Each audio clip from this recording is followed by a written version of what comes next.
आज्ञा ही नहीं दिया। मुझे खुद जाना होगा। महारानी चेतना,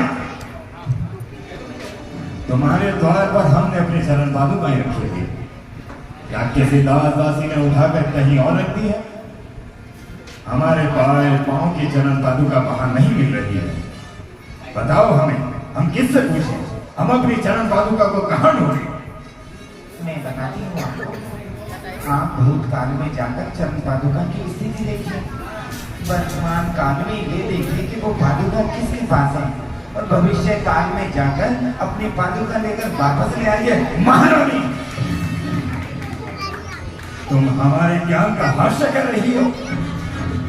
हमने केवल तुमसे इतना पूछा कि हमारे चरण पादुकाएं कहाँ हैं, तुमने हमारे ज्ञान की परीक्षा ले डाली। हम तुम्हें बार बार यही कहते रहे कि जैन धर्म को छोड़ो, हम प्यार से समझाते रहे, लेकिन तुम्हारा एक कटाक्ष हमारे हृदय को चीर रहा है। हमने केवल तुमसे इतना पूछा था कि चरण पादुका कहाँ है, तुमने हमारे ज्ञान की परीक्षा लेनी चाहिए। राजा शेरे, राजा शेरे,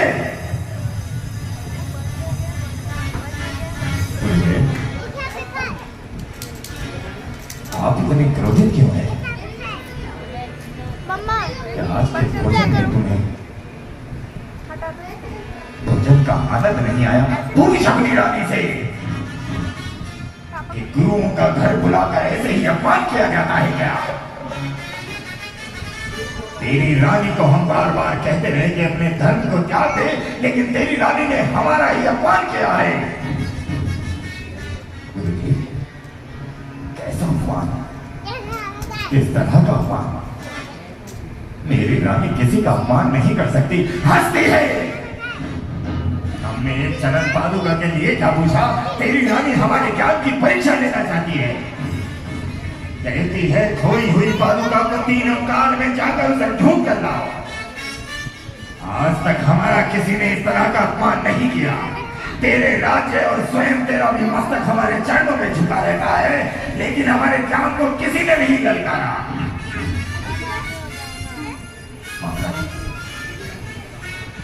गुरुजी जो कह रहे हैं वो सत्य है। कह दो कि गुरुजी ने जो कहा वो सत्य है। कह दो कि तुमने मेरे गुरु का अपमान नहीं किया है। मैंने अपमान नहीं, मैं तो आपकी आंखें खोलना चाहती हूँ। तुम्हारे गुरुजी तुम्हारा और तुम्हारी प्रजा का मूर्ख बनाते हैं। ऐसा कोई भी नहीं है जो 3 काल के ज्ञान को जानने के पश्चात इस तरह मोह माया में उलझा रहे। मैं तो उनके ज्ञान की परीक्षा ले रही थी। देख अपनी रानी को, तेरी आंखों के सामने, तेरे मुखड़े के सामने हमारा अपमान कर रही है और तू कायरों की तरह सुन रहा है। निकाल अपनी तलवार और काट दे अपनी रानी को।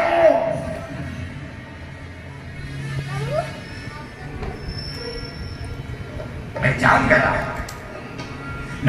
गया कि सबसे कायर शिष्य तू है मेरा।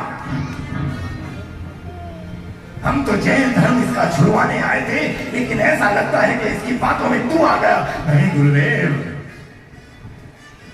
महाराजा क्षणिक कभी नहीं बदलेगा।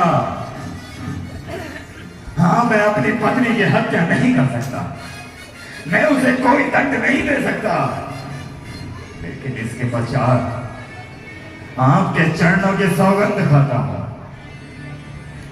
यदि कोई दूसरा रास्ता तुम्हारे अपमान को लेने का बदला लेने के लिए है तो बताएं मुझे। यही तो मैं चाहता था। आप देखना महारानी कि भविष्य में जाकर तुम्हारा भविष्य कैसे परिवर्तन करता हूं मैं। तुझे मैंने आज तक यही समझाया है कि आंख के बदले आंख ले राजा, और हाथ के बदले हाथ। क्या गुरु अपमान के बदले गुरु अपमान कर सकता है?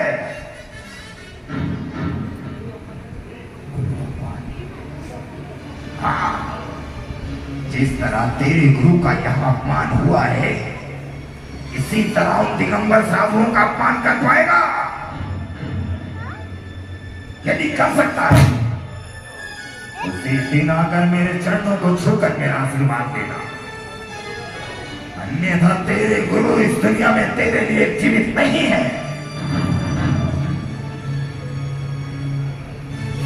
आपका आशीर्वाद पाने के लिए कुछ भी करूंगा।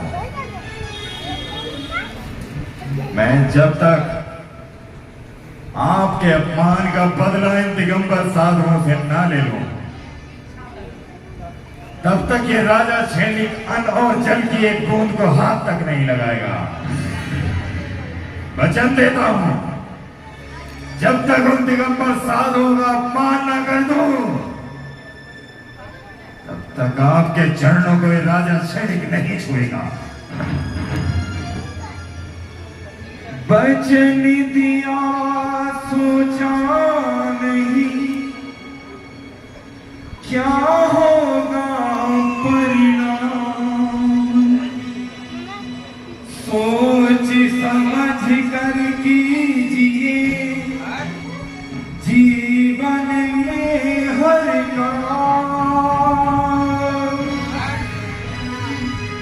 ठीक है, जिस दिन गुरु के अपमान का बदला गुरु अपमान से ले, उस दिन आश्रम में आकर मेरा आशीर्वाद दे लेना, मेरा आशीर्वाद दे लेना। चलो शिष्य। सुनिए, मेरी बात को गलत मत समझिए। मैं तो आपके गुरु के ज्ञान को देखना चाहती थी।